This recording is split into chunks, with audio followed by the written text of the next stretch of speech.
இந்த அம்மா ஒரு மாடை சாவடிச்சியா? ஏன் சாவடிச்சே? இந்த அம்மா பத்தியா கவலை படுது. உனக்கு தண்டனை. அதுக்கு 1 மாசம் அது சாப்பாடு இல்லாம அது தண்டனை இருக்கணும். நான் சொல்லறதுக்கு சாப்பாடை கொடுக்க போற வந்துச்சா? வந்துச்சு. போ குடிப்போ. இப்போ நான் தீர்த்து வச்சு உன்னை கூப்பிடுறேன். லசானி, நான் தூங்க போறேன். லசானி, நீயும் தூங்குறியா? ஓகே, படுத்துக்கோ. கவலை நீங்களும் தூங்க போறீங்களா? நீங்க போய் என் பணி பக்கத்துல இருந்து படுத்துக்கோ.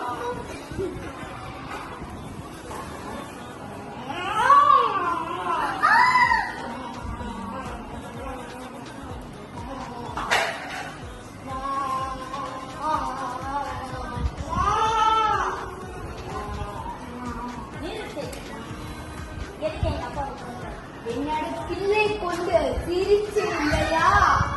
அது சிரிச்சு கொண்டாயா? அது என் பிள்ளை கொண்டு எனக்கு எப்படி இருக்கும்?